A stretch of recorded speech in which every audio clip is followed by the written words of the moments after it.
Okay, let's jump right into it, guys.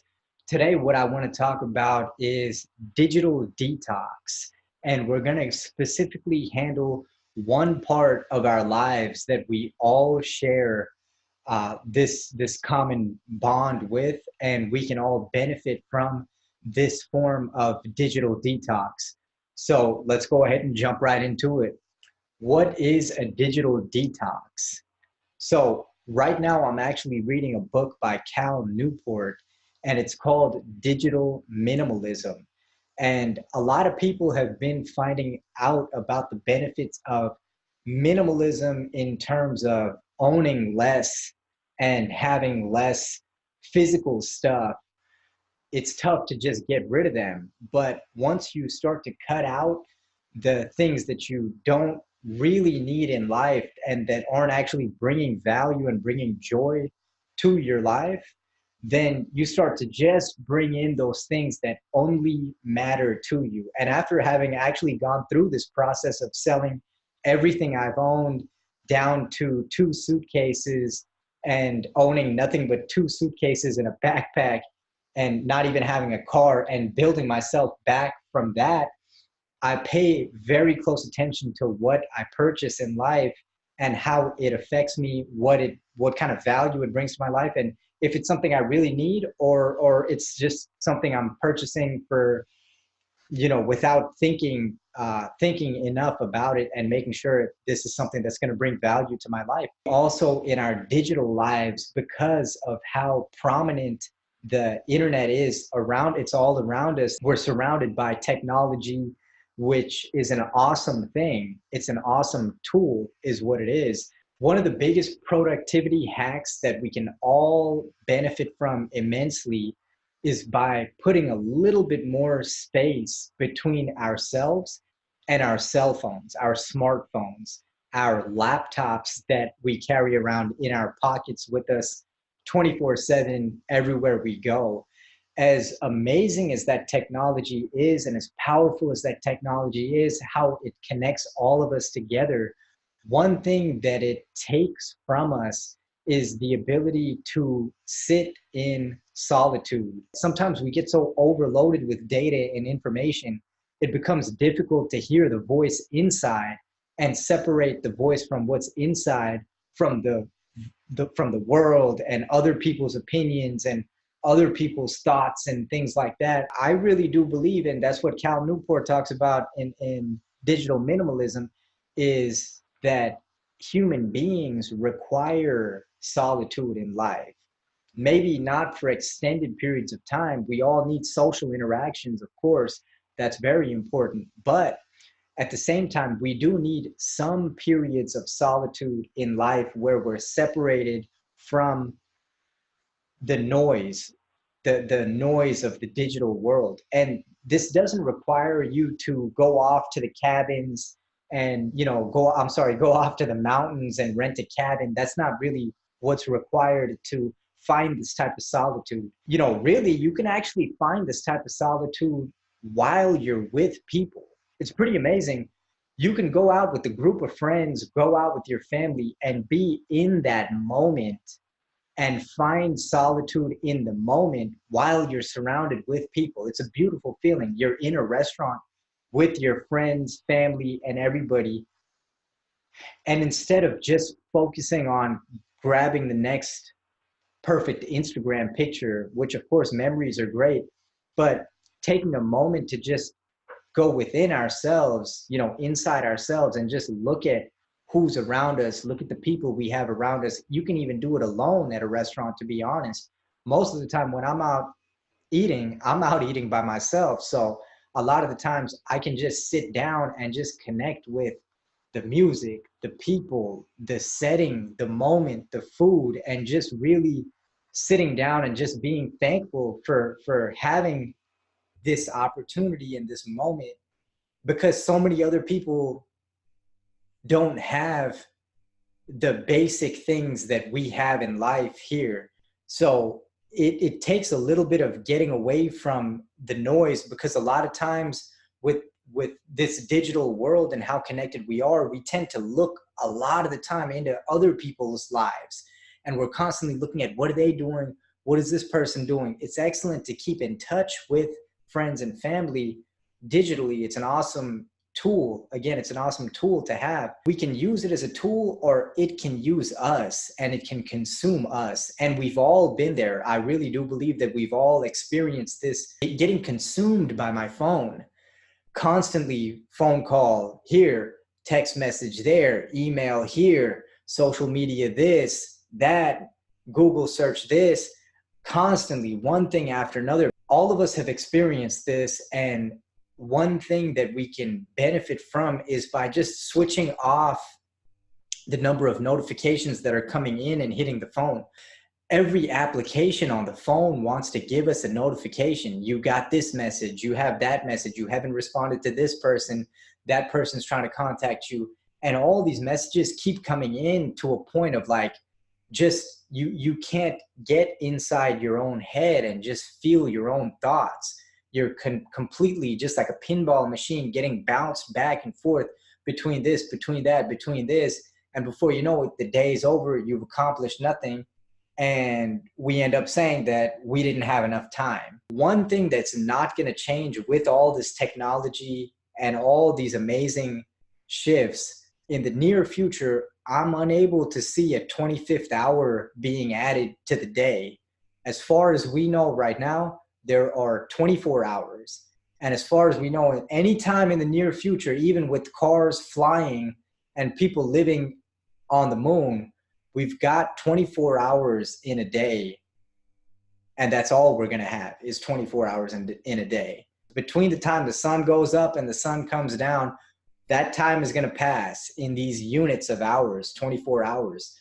And what we do with those units, those hours, will determine who we are in 12 months, and even less, in 6 months, 12 months, 24 months, 36 months, 5 years, 10 years.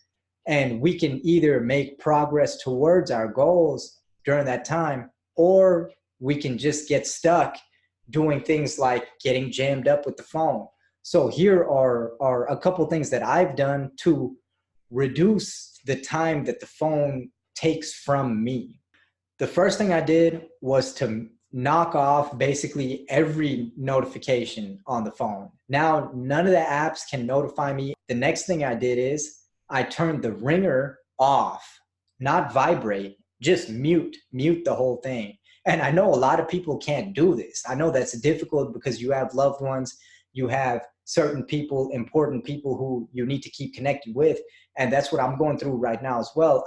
I'm probably going to end up purchasing a prepaid phone for just like my parents and my brother basically, and that's about it. And have this prepaid phone for family. You can get a hold of me, but everybody else is just going to have to wait until I can get back to that phone. Just because if you don't get strict about your time and how serious you are about your time, your units, you got to really start thinking of those 24 hours as units of value. You guard your money, right? You put your money in your bank account. You make sure nobody comes and steals your money. You need to pay attention to who's stealing your time. Time is only money if you're utilizing your time in an efficient manner, if you're providing value with the time that you have. So time alone is not money, but what you do with that time can translate to value, which is where I believe the term time is money comes from. So if you're sitting around watching TV, playing video games, on the phone all the time, then how is that time money? That time is not money.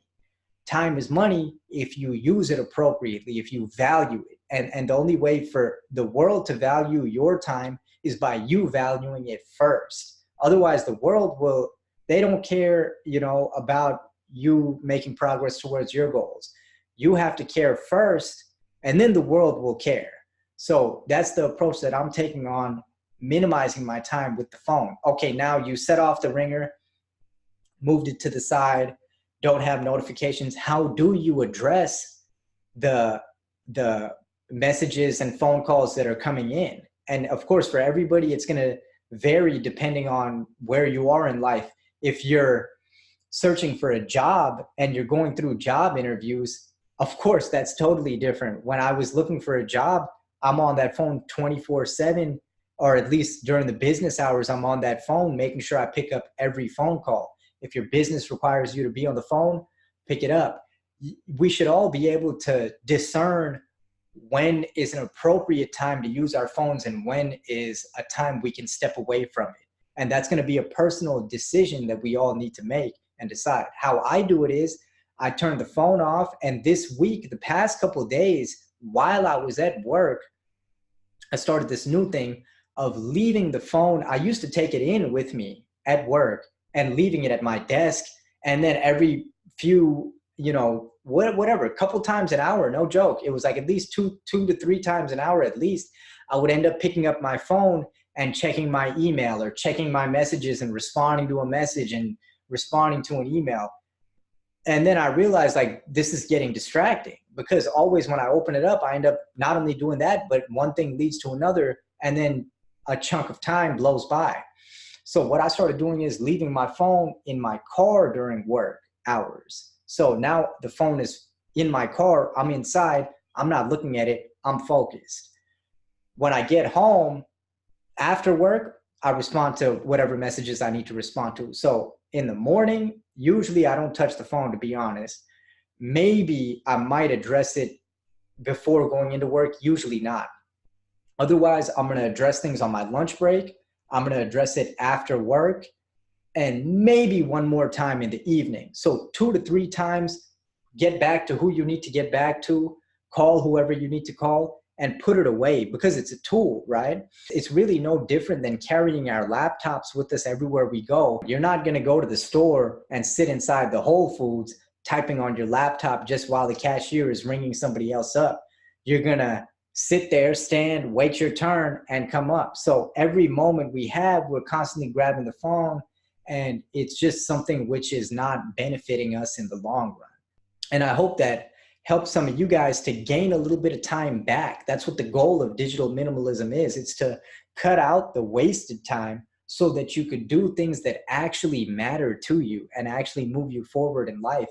I mean, imagine if you started some type of side business and spent 1 hour in the evening working on your side business, planning out your side business, or playing an instrument, whatever it might be for you, doing something that you like, as opposed to just sitting on the phone and doing some things that leave you feeling kind of, by the time you're done, you don't feel energized. You don't feel like, wow, that was a great use of my time, like pumped up, like I can't wait to do that again. That could be your time that you use working out. So if you do feel like you might benefit from a little bit of this digital minimalism, then start to separate yourself from some of these technologies for periods of time so that they can be even more powerful when you come back to them. That's really what the goal is. Then we come back to it with a different outlook. So it's almost like a detox. You can really reduce the usage gradually to an extent where you reduce it so much where you're like, oh, wow, actually, I could bring it back in a little bit more. At least I need my Google Maps because I'm getting around and I need to, know exactly where I'm going. So you start to invite it back in appropriate doses, as opposed to being like a car with a full tank of gas. We've got a full head of information and we just keep pouring more information in our heads without actually driving the car around. And now there's gas flowing out of the gas tank. We're trying to put more in, but there's no output for that information to be used. So if we put the appropriate amount of information in, use it, drive around with that information, use it, put it to use. And then when it's time to get a little more information, come back, fill up. Once we're full, put it down and go out, implement whatever it is that you're learning. If you're taking in good, useful, valuable information, utilize the phone to become more productive and progress and move further along in whatever ventures that you might be involved in. Anyways, that's my take on digital minimalism and getting more control over your time to do what really matters to you. So with that, I hope that helps. I'll be signing off. Jordan, income over expense, over and out.